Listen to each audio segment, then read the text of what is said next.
बिस्मिल्लाहिर्रहमानिर्रहीम। सबसे पहले तो मैं कामयाब APC पर तमाम पार्टीज़ को खराज तहसीन पेश करता हूँ जिन्होंने APC में हिस्सा लिया, और उसके बाद मैं मियाँ मोहम्मद नफ़ाज़ शरीफ साहब की स्पीच को आज इस तरह देख रहा हूँ कि पूरा पाकिस्तान मियाँ साहब की स्पीच को सराह रहा है।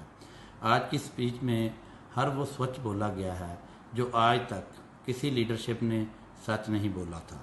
कि देख लें कि स्पीच को हर एंगल से मियाँ साहब ने समझाया है जो 70 सालों में किसी ने नहीं बोला था। 70 सालों में पाकिस्तान इसी वजह से आगे नहीं बढ़ सका क्योंकि तमाम अदारे, आज की स्पीच का मतलब भी ये था कि तमाम अदारे अगर अपनी आइनी हदूद में रहकर काम करेंगे तो पाकिस्तान आगे बढ़ेगा और तरक्की करेगा। मियाँ नवाज शरीफ की निशानदही आज बलूचिस्तान की असम्बली किस तरह तोड़ी गई, धरने किस तरह कराए गए, धांधली किस तरह कराई गई, ये सब लुब्बे लबाब आज की स्पीच में ये था।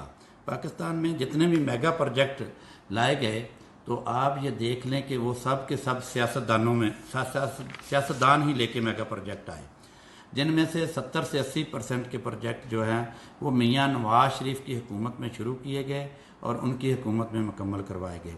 मैं समझता हूँ कि उसमें कॉलेज देख लें, यूनिवर्सिटी देख लें, मोटरवे देख लें, बिजली के कारखाने देख लें, पावर प्लांट देख लें, एयरपोर्ट देख लें, ये सब के सब मियाँ साहब के प्रोजेक्ट हैं, ये किसी और हुकूमत के भी नहीं हैं।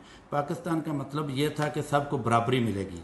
बराबरी में क्या मिलेगा, और आज तब्दीली सरकार ने हमें क्या दिया, पाकिस्तान की इकानमी को तबाह करके रख दिया, गरीब की 2 वक्त की रोटी छीन ली, महंगाई इतनी हो गई है पाकिस्तान में कि वो सारे गरीब आदमी रो रहे हैं इस वक्त इस मुल्क में।